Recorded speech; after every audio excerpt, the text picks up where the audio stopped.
अस्सलाम वालेकुम वरहमतुल्लाहि वबरकातुहू। आज हम बात करने जा रहे हैं निकाह बसियार। ये क्या है और निकाह मुअक्कद क्या है। तो आज इंशाल्लाह इस वीडियो में हम इसी बात को जिक्र करेंगे, ये मसला आपको समझाने की कोशिश करेंगे। अगर आप वीडियो को आखिर तक देखते हैं तो इंशाल्लाह आपको बहुत फ़ायदा होगा। देखिए, कुछ बातें ज़हन में रखें, इंशाल्लाह आपको बहुत फ़ायदा होगा। नंबर 1, निकाह मुअक्कद किसे कहते हैं। निकाह करने से पहले वक़्त तय कर लिया जाए कि भाई मैं इससे निकाह 1 महीने के लिए कर रहा हूँ, 10 दिन के लिए कर रहा हूँ, 3 दिन के लिए कर रहा हूँ। ये नाजायज़ और हराम है।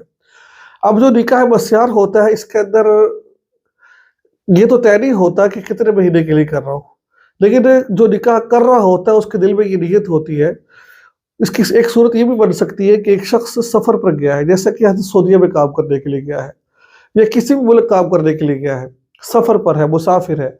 उसने कहा मैंने यहाँ पर साल गुज़ारना है, 2 साल गुज़ारना है, 10 महीने गुज़ारने हैं, कुछ वक़्त गुज़ारना है, तो क्यों ना मैं निकाह कर लूँ। अब वो बंदा किसी औरत से निकाह करता है, जिस औरत से निकाह करता है वो औरत अपना नारो नफ़का माफ़ कर देती है, या फिर वो औरत अपने घर में रहती है। जब बंदे को ज़रूरत होती है वो जाता है उस औरत के घर में, उस औरत को कुछ वक़्त के लिए ले आता है, अपनी ख्वाहिश पूरी करता है, फिर उसको वहाँ छोड़ देता है। ठीक है, निकाह मुअक्कद में पहले तय हुआ था, लेकिन निकाह बसियार के अंदर पहले तय नहीं हुआ। लेकिन क्या था, शौहर के दिल में नीयत थी कि भाई मैंने इससे 1 साल बाद छोड़ देना है, जैसे मतलब वापस आऊँगा इसको मैं छोड़ दूँगा, इसको निकाह बसियार कहते हैं।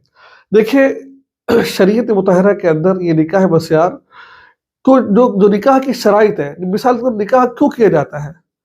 निकाह इसलिए नहीं किया जाता कि आप आर्जी तौर पर 1 महीने के लिए, 2 महीने के लिए बीवी को अपने पास रखें, ठीक है? बीवी बना के रखी, फिर उसके बाद छोड़ दो उसको।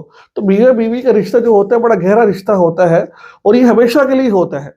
वो अलग बात है बाद में निभा हो या ना हो, वो अलग मसला है कि तलाक हो जाती है। लेकिन निकाह करते वक़्त किसी के दिल के अंदर ये नियत हो मैंने तो 1 साल के लिए निकाह कर रहा हूँ, मैं तो 2 साल के लिए कर रहा हूँ, मैं 1 महीने के लिए कर रहा हूँ, ये जायज़ नहीं है। ठीक है? ये जायज़ इस्लाम के अंदर ये नहीं है कि आप 1 दिन के लिए, 2 दिन के लिए, 1 माह के लिए, 2 माह के लिए निकाह कर रहे हो। ये शरीयत मुतहरा ने इस बात की इजाज़त नहीं दी है। जब आप निकाह करो तो हमेशा के लिए निकाह करो। वो अलग बात है बाद में निभा हो या ना हो, वो अलग बात है। तो लिहाज़ा अगर कोई शख्स ये नियत कर लेता है मैं सफ़र पर हूँ या कहीं जा रहा हूँ और जब वापसी आओगे तो मैं तलाक दे दूँगा, तो वो औरत भी कहती है ठीक है मुझे तलाक दे देना, और क्या कहते हैं वो भी अपने हुकूक माफ़ कर देती है। बस शहावत पूरी करने के लिए इस निकाह को किया जाता है। याद रखिए कि निकाह का मकसूद सिर्फ शहावत पूरी करना नहीं है। जैसा कि अल्लाह हबीब सल्लल्लाहु अलैहि वसल्लम ने फरमाया कि ऐसी औरत से निकाह करो जो बच्चे ज़्यादा जन्ने वाली हो। ठीक है?